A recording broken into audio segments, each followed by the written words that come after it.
He's the most thunderous cat around. His name is Thundercat. Bass solo. It's an air bass. Thundercat. Oh. Hi everyone. Anthony Fantano here, internet's busiest music nerd. And it's time for an album review. The new Thundercat LP. The Golden Age of Apocalypse. Thundercat is bassist Steve and I first heard of him through a feature spot he had on Flying Lotus's last LP, Cosmogramma. Flying Lotus actually produced this LP, and Steve also serves as the latest bassist for one of my favorite crossover thrash acts, Suicidal Tendencies. Steve isn't a part of the original lineup, but still, he's in this band. And he also collaborates with Flying Lotus. And now he has a solo LP of song after song after song of just these spacey electronic jazz fusion tracks. Something is up. Something is here. Somebody who's stretched themselves into so many styles and categories has to be doing something interesting. Now, when I first came into contact with this LP, I had kind of been fed up by being disappointed by a lot of releases coming off the label that this album is on BRAINFEEDER Records. So after a short listen, I kind of discounted it. But I was getting a ton of comments to review this thing, so of course I had to give it a deeper listen. And it wasn't long until I realized that I was actually enjoying what I was hearing a lot. Now, if you're a bassist or you've hung out with bassists, you've probably heard them say, oh man, you need to listen to some Jaco Pastorious, man. You need to listen to some Stanley Clarke, dude. And I've enjoyed that stuff. I enjoy those dudes. I enjoy the music they make, but the style of jazz fusion they play, even the style a dude like George Duke would play, a guy who Thundercat actually covers on this LP, that sound is just so isolated in this older time period. Dudes like Marcus Miller and Victor Wooten and Stanley Clarke are still alive. They're still kicking, still making music. I think a lot of that stuff has just been stereotyped as being music for musicians. One of the only artists who I can think has branched kind of outside of that camp while still playing some kind of shade of jazz fusion is like Squarepusher, who was combining that sound with drum and bass in the 90s. So because there's a lot of music out there like this already, and I see it either being glossed over or people just aren't paying attention to it, that's what makes this interesting to me.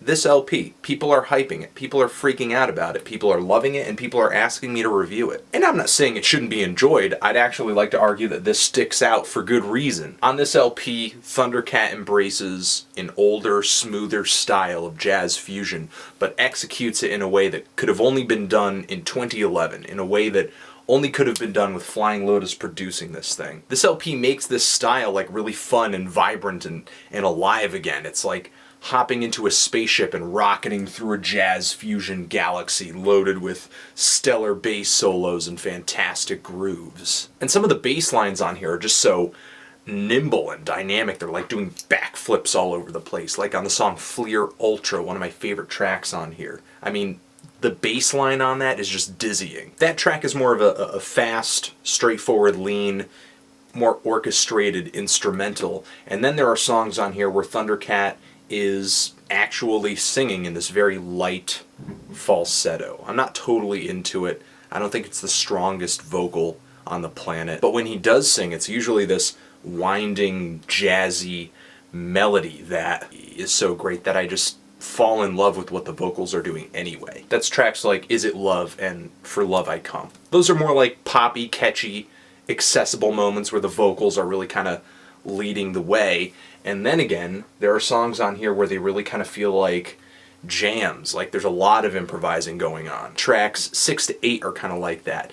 But there are a few moments on here that I think maybe some people are not going to love right at first because they sound a little bit like they're just bass exercises. But the thing is, spots like that are very few. Now, aside from the vocals, I think the only shortcoming of this album is that it's a little short. A lot of these tracks feel a little short. Considering that Thundercat is such a strong bass player, an improviser, I think a lot of these songs could have been a minute longer. A lot of these tracks sort of fade out or just end abruptly or really don't go on past the 2-minute mark, when for me things are just kind of getting started. I think this thing could have explored a little bit more. So yeah, my biggest complaint is I want more. But outside of that, I love the style, I love the songs, the recording is fantastic, just the rising instrumental crescendos, they're just so gorgeous. But even though I thought this thing was a little short of breath, I do have to give it to Thundercat, and maybe this has to do with Flying Lotus producing,